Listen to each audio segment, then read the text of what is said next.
Welcome to SANGHA Academy Pallikaranai, Class 6 Social Science. Happy day, students. We are going to learn our next chapter from history. Chapter number 6. Name of the chapter is New Questions and Ideas. Topics to be covered: the story of the Buddha, Upanishads, Jainism, the Sangha, monasteries, the system of ashrams. The story of the Buddha.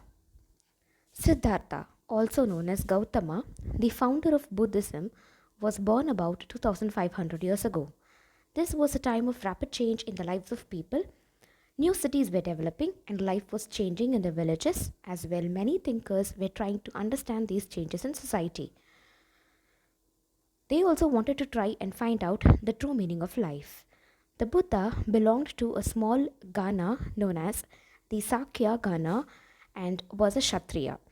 When he was a young man, he left the comforts of his home in search of knowledge. He wandered for several years, meeting and holding discussions with other thinkers. He finally decided to find his own path to realization and meditated for days on end under a peepal tree at Bodh Gaya in Bihar, where he attained enlightenment.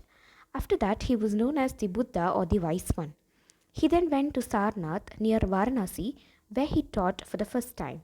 He spent the rest of his life traveling on foot, going from place to place, teaching people till he passed away at Kusinara. Teachings of the Buddha.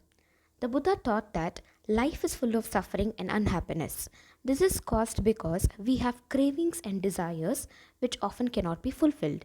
Sometimes, even if we get what we want, we are not satisfied and want even more or want other things as well. The Buddha described this as thirst or tanha. He taught that this constant craving could be removed by following moderation in everything. He also taught people to be kind and to respect the lives of others, including animals. He believed that the results of our actions, called karma, whether good or bad, affect us both in this life and the next. The Buddha taught in the language of the ordinary people, Prakrit, so that everybody could understand his message. He also encouraged people to think for themselves rather than to simply accept what he said. Upanishads. Around the time that the Buddha was preaching and perhaps a little earlier, other thinkers also tried to find answers to difficult questions. Some of them wanted to know about life after death. Others wanted to know why sacrifices should be performed. And many of these thinkers felt that there was something permanent in the universe that would last even after death. They described this as the Atman or the individual soul and the Brahman or the universal soul.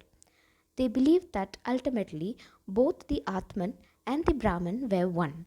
Many of their ideas were recorded in the Upanishads. These were part of the later Vedic texts.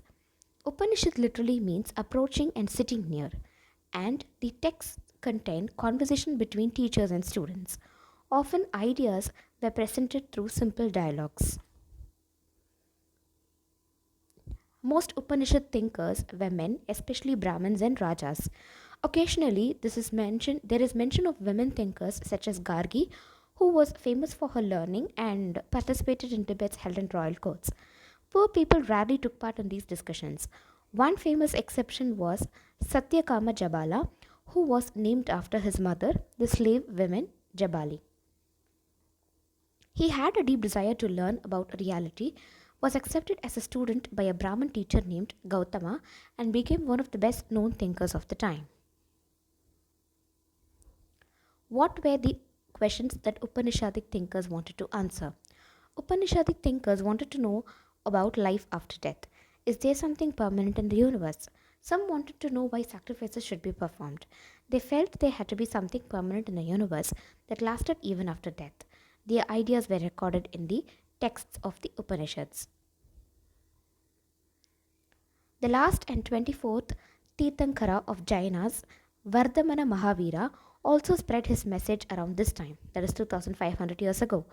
He was a Kshatriya prince of the Lichavis, a group that was part of the Vajji Sangha. At the age of 30, he left home and went to live in forest. For 12 years, he led a hard and lonely life, at the end which he attained enlightenment. He taught a simple doctrine: Men and women who wished to know the truth must leave their homes. They must follow very strictly the rules of ahimsa, which means not hurting or killing living beings. All beings, said Mahavira, long to live. To all things life is dear. Ordinary people could understand the teachings of Mahavira and his followers because they used Prakrit. There were several forms of Prakrit used in different parts of the country and named after the regions in which they were used. For example, the Prakrit spoken in Magadha was known as Magadhi. Followers of Mahavira, who were known as Jainas, had to lead very simple lives, begging for food. They had to be absolutely honest, and were especially asked not to steal. Also, they had to observe celibacy, and men had to give up everything, including their clothes. It was very difficult for most men and women to follow these strict rules. Nevertheless, thousands left their homes to learn and teach their new way of life. Many more remained behind and supported those who became monks and nuns, providing them with food. Jainism was supported mainly by traders, farmers, who had to kill insects to protect their crops, found it more difficult to follow the rules. Over hundreds of years, Jainism spread to different parts of North India and to Gujarat, Tamil Nadu, and Karnataka. The teachings of Mahavira and his followers were transmitted orally for several centuries. They were written down in the form in which they are presently available at a place called Vallabhi in Gujarat about 1500 years ago. The Sangha. Both the Mahavira and the Buddha felt that only those who left their homes could gain true knowledge. They arranged for them to stay together in the Sangha, an association of those who left their homes. Who could join Sangha? The rules made for the Buddhist Sangha were written down in a book called the Vinaya Pataka. From this, we know that there were separate branches for men and women. All men could join the Sangha. However, children had to take the permission of their parents and slaves that of their masters. Those who worked for the king had to take his permission and debtors that of creditors. Women had to take their husband's permission. Men and women who joined the Sangha led simple lives. They meditated for most of the time and went to cities and villages to beg for food during fixed hours. That is why they were known as bhikkhus, the Prakrit word for renouncer, beggar. The word Jaina comes from the term Jina, meaning conqueror. They taught others and helped one another. They also held meetings to settle any quarrels that took place within the Sangha. Those who joined the Sangha included Brahmins, Kshatriyas, merchants, laborers, barbers, courtesans, and slaves. Many of them wrote down the teachings of the Buddha. Some of them also composed beautiful poems describing their life in the Sangha.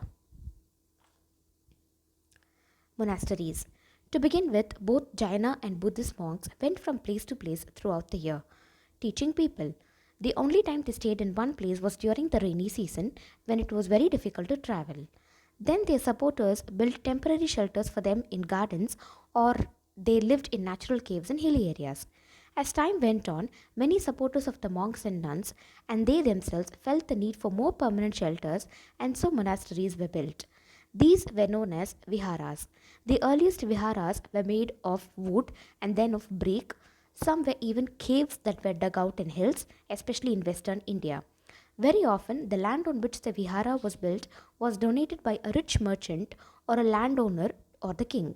The local people came with gifts of food, clothing, and medicine for the monks and nuns. In return, they taught the people. Over the centuries, Buddhism spread to many parts of the subcontinent and beyond. The system of ashrams. Around the time when Jainism and Buddhism were becoming popular, Brahmins developed the system of ashramas. Here, the word ashrama does not mean a place where people live and meditate. It is used instead for a stage of life. 4 ashramas were recognized: Brahmacharya, Grihastha, Vanaprastha, and Sannyasa. Brahmin, Kshatriya, and Vaishya men were expected to lead simple lives and study the Vedas during the early years of their life, Brahmacharya. Then they had to marry and live as householders, Grihastha. Then they had to live in the forest and meditate, Vanaprastha. Finally, they had to give up everything and become sannyasins. The system of ashramas allowed men to spend some part of their lives in meditation. Generally, women were not allowed to study the Vedas and they had to follow the ashramas chosen by their husbands. Thank you.